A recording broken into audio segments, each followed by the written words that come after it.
Unsur-unsur administrasi secara umum. 1. Organisasi. 2. Manajemen. 3. Komunikasi. 4. Kepegawaian. 5. Keuangan. 6. Perbekalan. 7. Tata usaha. 8. Humas atau hubungan masyarakat. Organisasi. Secara umum, organisasi adalah rangkaian kegiatan mengelompokkan orang-orang, tugas, wewenang, dan tanggung jawab, serta hubungan di antara para pekerja atau unit-unit tugas. Menurut Chester E. Bernhardt, organisasi adalah suatu sistem kerjasama yang terkoordinasi secara sadar dan dilakukan oleh dua orang atau lebih. Manajemen.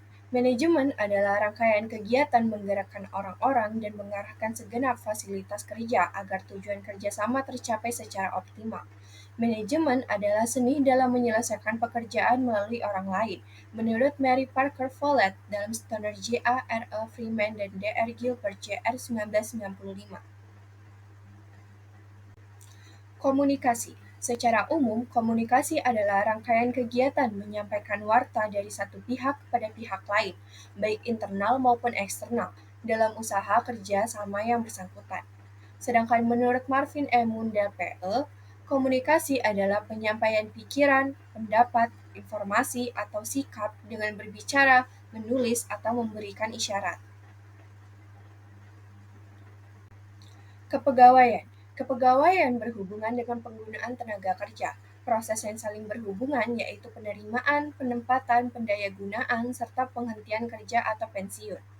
Menurut DRS FX Sujadi MPA, kepegawaian adalah proses kegiatan yang harus dilakukan oleh setiap pimpinan agar tercapainya tujuan organisasi seimbang dengan sifat, hakikat, dan fungsi organisasi, serta sifat dan hakikat para anggotanya. Keuangan. Keuangan adalah rangkaian kegiatan mengelola segi-segi pembelanjaan dalam usaha kerjasama yang meliputi penentuan sumber biaya, cara memperoleh, serta mempertanggungjawabkannya.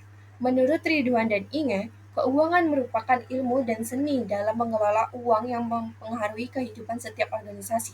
Keuangan berhubungan dengan proses, lembaga, pasar, dan instrumen yang terlibat dalam transfer uang di antara individu maupun antara bisnis dan pemerintah. Perbekalan. Secara umum, perbekalan adalah kegiatan merencanakan, mengadakan, mengatur penggunaan, mendaftar atau menginventarisasi, memelihara, sampai pada menyingkirkan barang-barang perlengkapan yang sudah tidak digunakan lagi.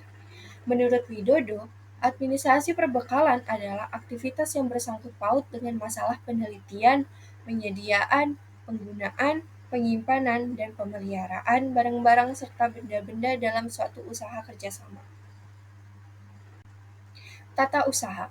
Tata usaha adalah kegiatan layanan terhadap penyelenggaraan kerjasama yang kegiatannya meliputi menghimpun, mencatat, mengolah, mengadakan, mengirim, dan menyimpan keterangan-keterangan dalam usaha kerjasama untuk mengambil keputusan.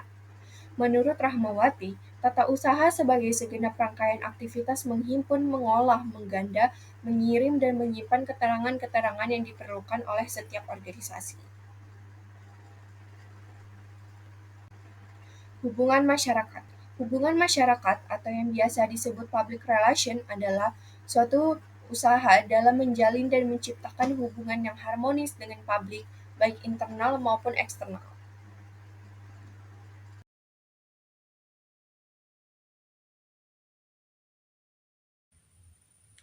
Klasifikasi perspektif dimensi ilmu administrasi. Menurut Silalahi, dimensi belajar administrasi terdiri dari 1. Organisasi. Menurut James Demany, organisasi adalah setiap bentuk perserikatan manusia untuk mencapai tujuan bersama. Yang kedua, manajemen. Menurut Mary Parker Follett, manajemen adalah seni dalam menyelesaikan pekerjaan melalui orang lain. Yang keempat, kepemimpinan. Menurut Heyman, ia berpendapat bahwa kepemimpinan adalah suatu proses di mana seseorang memimpin, membimbing, dan direfleksikan dengan jiwa seni. Yang keempat, pengambilan keputusan. Menurut George Terry, pengambilan keputusan adalah pemilihan alternatif perilaku, kelakuan tertentu dari dua orang atau lebih dari alternatif yang ada. 5. Komunikasi atau hubungan manusia ditinjau dari pelaku. 1. Administrasi publik, artinya terfokus pada pemerintah dan melayani kepentingan publik. Yang kedua, administrasi privat, artinya berorientasi pada menghasilkan keuntungan dan memenuhi kepentingan pemangku kepentingan. Dimensi-dimensi ilmu administrasi. Menurut Sondam Pesiangan 1977, secara konsepsional dilihat sebagai suatu sistem total terdiri dari 1.